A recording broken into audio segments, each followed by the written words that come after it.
starting with. Okay.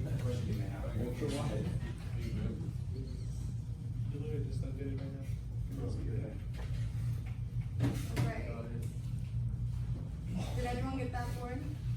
Yeah. Okay, so this board's focusing on storing values, which I kind of covered in the notes. So this code here modifies the array to have the following values. So we're saying at index 0, we want the temperature to be 74.3. At index 1, it's going to be 68.4. And at index 2, it's 70.3. So you're going to see this a lot in the book when Mr. Gross is like sending you the chapter. They often draw a diagram so you can kind of see like what you're doing with it. So basically this shows that like each box is like a section of your array. So like index 0, index 1, index 2. Some of you might be visual learners, so that might make sense for you, that like how to keep track of it. And arrays are not always helpful if you have minimum values. They are intended for like large scales. So please do not use an array if you only have 3 numbers, because there's no point to it. It's really intended to use higher indexing. So that would be moving on to this board. So this is like a good use of an array because we're saying we want it to be 100. Everyone can take a picture. Do you have a question? Put a variable inside of an array. Yeah, as long as it is a specific value. For example, you say x equals 5. You can put the x value inside. You can refer to that, whatever index value for that x.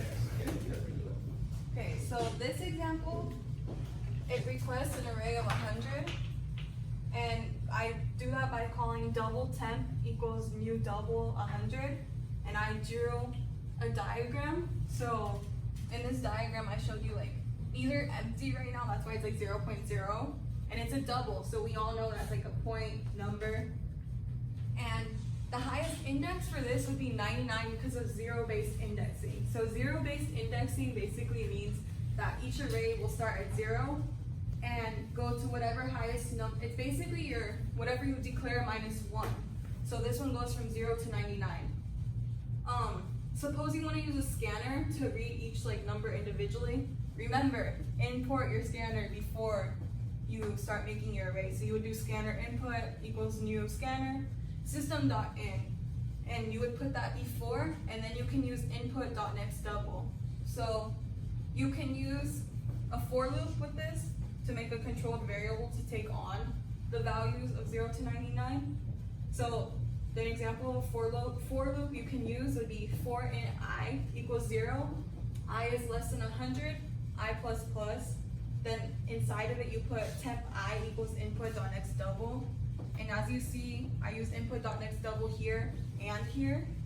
The only difference is this is a for loop. So instead of you typing like everything like this, it's in a loop, so it would like display it for you. And you can also make it more general by putting for in I equals 0, I is less than temp length, so I made a variable to basically set everything into, so it's more general, so you're not just saying, oh, to 100 or to 10, it's to whatever number. And then I plus plus temp I equals next double. So it's like the same thing, it's just using a scanner instead of you manually typing. You as a coder manually typing everything, you're giving the user the opportunity to type it in. And then this board's a little hard to see, but I did an example program like using the array with a scanner.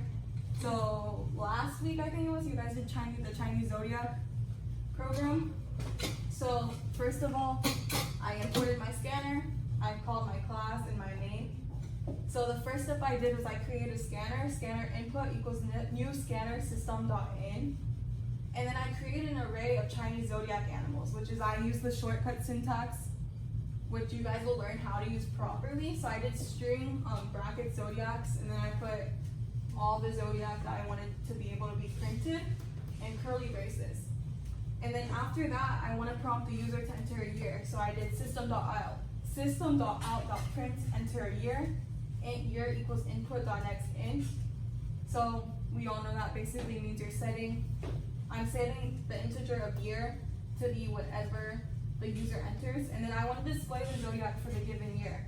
So basically I put a system.out.print zodiac, which we can relate that to this string, and then year percent 12, which helps calculate it.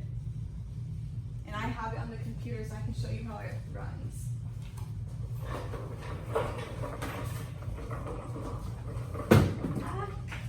Okay.